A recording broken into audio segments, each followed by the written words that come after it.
Good evening, everybody, and welcome to another edition of 101 Stitches Baseball Talk. My name is Scott Morganroth, along with Louis Adio Whites, and we bring on Big Country Mark Littell back to the program. By the way, Happy New Year, Marco. Oh, thank you. You guys too. Glad to have you on. Looking forward to have you more and more as time goes on. We have a lot of good things to talk about, and we're going to lead it off with AJ Hinch. So take it away, Louis. Well, as everybody knows, that has a social media account or at least gets the newspaper nowadays. I don't know if they still print those. Obviously, the ruling came down. The gavel was sent down by the judge, Rob Manfred himself. AJ Hinch, Jeff Luhnow, suspended for a year and then fired within the hour by the Houston Astros owner Jim Crane for their involvement in the sign-stealing scandal. Houston also loses first-round and second-round picks in 2020 and 21. And for a little bit more of a slap on the wrist, Jim Crane was fined $5 million by MLB. Biggest thing I think that's going on in sports right now besides the football playoffs and the national championship game. Mark, the floor is yours. Scott, we're all going to chime in over this next hour. What do you think, Mark? Well, a couple guys got their hands slapped, and there may be one or two more, heading that direction just as well. But AJ Hinch, he probably could have stopped that. He didn't speak up soon enough, and I'm sure he knew what was going on, and he didn't come off the bench and say, "Hey, this has got to stop." Or he didn't have that clubhouse meeting and say, "I don't know what's going on, but I'm hearing it," and he knew about it. So. But it's all in his hands, and that's exactly what should have happened. And then you've got the general manager, no matter if he knew or he didn't know, it always goes to the top. And in this case, the ownership took hand in a $5 million fine to it's paramount at that point, the $5 million. I'm not so sure that's very much for a man of that stature either, to tell you the truth, $5 million. Mm-hmm. But beside the point, you've got Alex Cora, which we'll get around to. You might have a Beltran in there, but Hinch, he's a Stanford boy. He's a pretty boy, and the biggest thing is when you got the horses like Houston does, you're supposed to win. I'm not talking about this year. They did a great job, but if you've got the horses, you should win. But AJ Hinch, everybody I've seen on social media was sitting there saying, well, he's going to have a job, pretty quick. And then the other guy, the general manager, he's going to have another job too, just about as quick. And, I disagree with that. I think baseball really could, and Scott and I were talking about this today I really believe both of these guys could be blackballed really, in baseball. And you just don't step out there and step back into the hot seat and, known as a cheater, even say, well, I didn't mean to, but I didn't speak up in the clubhouse because, you weren't a very good manager. That's why you didn't do it. You didn't know how to manage, further. You were afraid to speak to the big boys, and put your foot down. Because, I think AJ is probably going to have to go back to Stanford and maybe get a degree in Japanese language, maybe a doctorate before he can go over to Japan and maybe, fit in on the club ball scene over there if they'll let him. But, right now it's going to be hard for him to get into a Little League park maybe. So that's where I'm at. Scott? Yeah, I'm with you, Mark. I think the guys are going to get blackballed. No ifs, ands, or buts. There's certain things you do and there's certain things you don't do. And you know what? I think sometimes the cover-up is worse than the crime, or in this case, a lack of speaking up is worse than the crime. Mark, go ahead, Mark. Well, I think it's a great point. It almost goes along with the country. I don't mean to get on this, but it goes along with this country a little bit. You've almost got a divide here, and I think they're actually tired of seeing cheaters and either side. It doesn't matter. I'm not taking any sides here. I'm just saying that they're all tired of the garbage. Oh, baseball's got it too. Oh my gosh, you got to be kidding me. What else can happen? So I'm so glad we have somebody who played Major League Baseball on the show. Obviously, whenever we talk, it's always a hoot. It's, some of the, always the highlight of my week for sure. already, and I'm sure it'll be one of the things I always look back on is just talking to you. But to have somebody who played, I think, and to speak on this is really important, and I want to ask you this. In your career, I believe when you were playing, you played from 73 to 82 in the majors. If I'm not mistaken, I believe Bowie Kuhn was the commissioner of baseball at the time, and Giamatti took over. He didn't hold that position very long. Yeah. How do you think baseball would have handled, say, a scandal like this happening in 1975 or 6 when, you're in the early part of your career? If something like this were to happen, how do you think, Kuhn or Ford Frick would have handled something like this? Well, minus the technology, I don't think it would have really been brought up too much, to tell you the truth. I think it would have been poo-pooed, and just, kind of out the door. And, hey, well, so what? It was like this, too. When we were playing in 76 against the Yankees, we had always heard that the scoreboard, it was a big scoreboard out there, that they had, there's so many lights on that thing. There's 2 lights out there that they said they light up for a breaking ball, and they say shut down for a fastball. And, and there was a guy out there with binoculars or something, and, some guru baseball genius or something. But frankly, I wouldn't ever, trust anybody to call the pitches, and especially when one might be coming at your mouth or head rather. But it's that was some of the things we had heard in my era, was some things of that nature. But you sit there and you look at the people on bases, like for instance, people say, well, I say you go between the lines or off the lines. Off the lines, if you're using technology, that's cheating, but if you're on the lines and you're out at second base and you're tapping your right foot for the inside of the plate, to me, that's an intellectual property, because the player has the intelligence enough to sit there and give location. They really cannot give you the pitch, but if they give you the location, they pretty much do give you the pitch.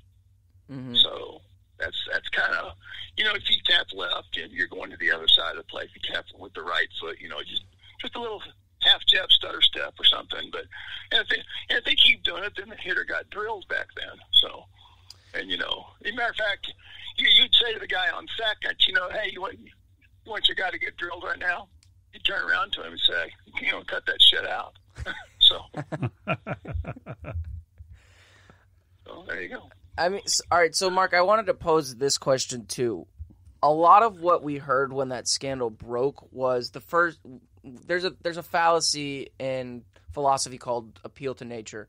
Appeal to nature is kind of just like, I'll be brief with it. Appeal to nature is, if you want to use a baseball example, this guy's in the Hall of Fame, so this guy should be in. It's kind of like a justification of sorts for why things happen and why other things should happen.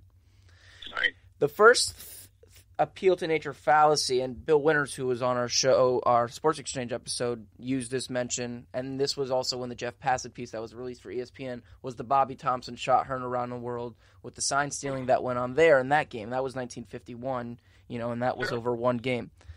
In your eyes, what you think is more damning for a team or a player, just anybody's reputation? Is it the fact that Houston employed a system that lasted 6 months when they were cheating for 6 months, or a one-game incident that decided a pennant, let alone, and I said this to Scott, and he agreed with me, and I'm sure anybody else who's a baseball fan would, and you as well, for somebody who played, you can't win a World Series in June, but you can sure lose it, and I'm thinking that having a sign-stealing mechanism in that camera in center field surely helped, but what in your eye is more damning, one game kind of thing in the playoffs to steal signs, or something that lasts this long and carries over into the World Series? Well, I think I don't think all the players were involved in all this as well. I'd be very surprised, to tell you the truth.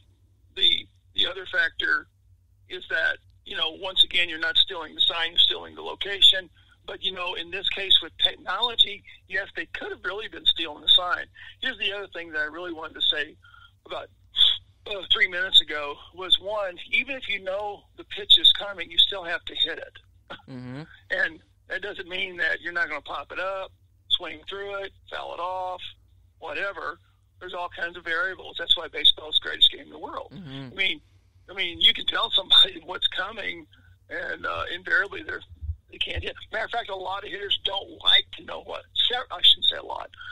Several hitters don't like to know what's coming, and they don't, because they'll jump out just maybe a little bit ahead of. They'll cheat on the fastball. It's called cheating on the fastball. In other words, they're getting ahead of it, and invariably they pop it up or roll over, and it produces an out. So, I mean, that's the other thing, is that it's not easy to hit a baseball. It's the hardest thing to do in the world, of any sport, for that matter. Absolutely. So, I mean, it's not a guarantee when somebody says, oh, they know the pitches. Oh, my God. So, well, you still got to hit. You still got to make contact. Got a round ball, round bat. Got to hit it square. So, that's the I think when you put in perspective of this whole situation, Mark, social media dominates everything anyhow. Everything can get so much more magnified in this day and age than it did back in the day. I agree. I mean, I was very surprised it went this far. I thought they would just kind of blow it off and they'd find somebody and they wouldn't say too much. But I guess maybe there was more to it than I thought. They were banging on the trash can, the upside down, boom, boom, for a breaking ball. And, of course, you can hear that from the bench because they make a very interesting sound. I've seen enough, players make outs and bang the shit out of those things anyway. Mm-hmm. But it's I was a little surprised it went this far, and now they're real serious. But, people were even asking, and says, well, are they going to be able to be out there on second base and still do that? Well, of course, I would think that they would. That's the intellectual properties that the player has within himself of knowing the great game of baseball. That's why he became a professional ball player. He's at the top of the whole pack right there. You don't see much of that in high school or maybe college or certain things, but you sure will in professional ball, for sure. Yeah, winning is definitely something that is lauded and something that all 30 teams set out each year to possibly wind up on top of the mountain hoisting the Commissioner's Trophy, but only one gets to do it. And it's kind of sad now that 2 of the last 3 World Series winners are hoisting a trophy, one on ill will. It's very unfortunate. If you look at cheating too, and you all have heard this and know this. You look at guys like Gaylord Perry or anybody that throws an illegal pitch, a spitball, or they use pine tar, or they use sandpaper like Cyclip used to do, and scrape it, and so it goes on one side, and the wind hits it, the air hits it on the other side, and it causes it to move. And it's that's cheating, but also guys, they groove bats and they used to put the rubber balls in there, super balls in those bats, and cork them. And that's not done anymore, obviously. But the doggone balls are so hard nowadays, you don't need them. They're already corked. Pretty much. They're already making a big scene out of a lot of the clubs are sitting there saying, well, the balls, the last half of the season, or for the most part of this season, produced so many home runs. Why? Why did it produce so many home runs? But a lot of these balls that are hit, if you look at them, they just don't barely go out. They're crushed. Oh, yeah. They're crushed. Yeah. And they really are. And there's been extensive study done on it the last 3 years, and scientists literally at, renowned universities have come back and said the ball compositionally compared to the end of 2016, because 2017 is when the spike in home runs really began to mount. The baseball is different. It is a lot different. And, whether that aided Houston or not, I'm sure it did. It aided every team that was hitting a baseball. But at the end of the day, we're playing a game that's not the same game it was before. As far as, pine tar goes and the spitball, Gaylord Perry's in the Hall of Fame, and nobody's going to take that away from him. I don't think baseball likes to strip those things. It's not Joe Paterno at Penn State or, among many other things. You just don't go in the locker room. That's all I'm going to say to that one. No, he was smart between the lines, and it doesn't take a lot to get a little spitball going. All you need is a little bit of moisture and a little, or in my day, real cream commercial, a little dab will do you. Yeah, right. It'd be like Eddie Harris in the movie Major League if you want to go movie reference. I mean, but if like Whitey Ford used to doctor the baseball too. But what I'm trying to get to with that is